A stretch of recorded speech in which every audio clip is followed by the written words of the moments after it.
Your gut health is your most important tool. Without a healthy gut, you can't absorb your nutrients, digest your food, or get rid of waste. So in functional medicine, one of the things we heavily focus on is before we start detoxing or removing chemicals or metals from your body, one of the main things we focus on for the first months of working with a patient is their gut health. So these are my 5 big topic gut health tips that I want to go through with you.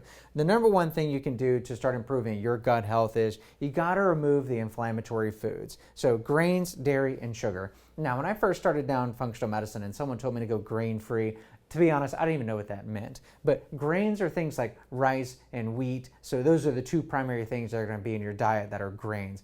Corn, number 3. So anything that's basically stored in a silo, harvested by a farm, stored in a silo, and then released to the grocery stores or whatever for processing. So grains are heavily inflammatory.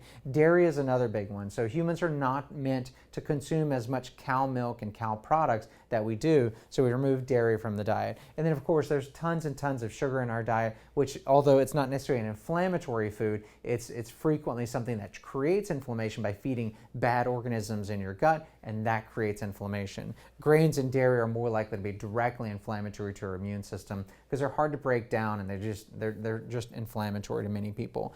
Number 2 is you have to be able to digest your food in order to adequately feel better. If you can't digest your food, then you can't absorb your food. We tend to think there's a magical thing that happens between swallowing food and food coming out as stool, like your bowels are just some miraculous thing that can do all of this work no matter how poorly we take care of it. So if you want to take care of your car, you're going to take it to the oil to get its oil changed, you're going to wash it, you're going to do all those things. Your bowels are no different. You can't keep cramming fast food in there and expecting everything to work as intended. So if you haven't been taking care of your gut health for a long time, your bowels may need assistance in breaking down your food. One of the quotes I like to use is, if you don't break down your food, something else will, and that something else may make inflammatory byproducts from your food instead of the products that your human body wants. Number 3 is broad spectrum probiotic.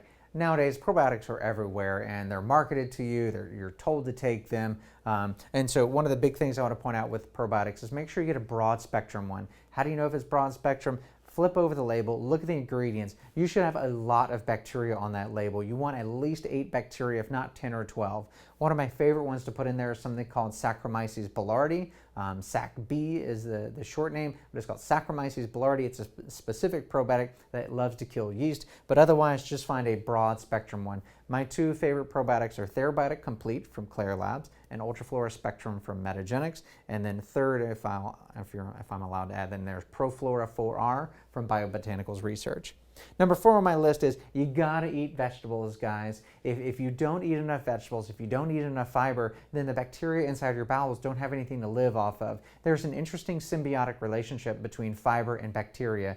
There are certain components that you need from fiber that you can't derive from fiber. You need bacteria to derive those components from the fiber you eat, and then you absorb that. So let me play that again. You eat fiber, you eat fibrous vegetables. That fibrous vegetable you can't digest. A bacteria digests it for you, and from that digested fermented fiber, you actually derive beneficial nutrients, especially a nutrient that feeds your brain called butyrate. So I want to point out here 9 cups of vegetables. That's a lot of vegetables. I guarantee most Americans are not getting anywhere close to 9 cups of vegetables. Now, you can add in fruits in here, but primarily we like to say no more than 2 of those cups can be fruits. You can eat more than 2 cups of fruit, but that doesn't count towards your 9 cups. So try to get those 9 cups in, measure it, take a couple days and say, how many vegetables am I actually eating? And put those vegetables in a cup, measure them all out, see how you're doing, and try to get to that 9 cups of vegetables. That way you know what 9 cups even looks like. Number 5 is you gotta stimulate a daily bowel movement. You have to take the trash out every day. If you don't take the trash out every day, then you're gonna reabsorb some of that trash. Just like you take the trash out to the street, would you let the trash build up in your garage or your house or whatnot? No, as soon as it starts to stink, you take it out, right? So you gotta stimulate a daily bowel movement. Our 2 favorite things for stimulating daily bowel movement are Natural Calm, or the ingredient in it is magnesium citrate. You can get Natural Calm from any grocery store. The raspberry lemon is the preferred flavor, but they all work. Tastes good, it's a little powder, you can mix it in water. You can take as much as you want to. You can't overdose on it. You'll just poop your pants if you take too much. which if you're constipated, that isn't necessarily always a bad thing. And then aloe vera is our other favorite, but it's not just aloe juice. What you're looking for is Cape aloe, and this only comes in pills because Cape aloe tastes terrible, so you can't really drink it or anything. It only comes in a capsule. The usual dose is about 250 milligrams for low dose or 450 milligrams for higher dose, and then Senna is similar to Cape aloe, so you can also do Senna-style teas or Senecot pills. So these are my 5 basic tips for starting your gut health journey and beginning healing your gut health, but there's much more you'll need to do in your gut health, but I promise you that if you do these 5 things, your gut health will be tremendously better. If it's not better, then you need to find a functional medicine doctor like myself, start working with a functional medicine nutritionist, something to get your gut healthier, because if you can get your gut healthier, no matter what symptom you're struggling with, will get better. Hope this helps.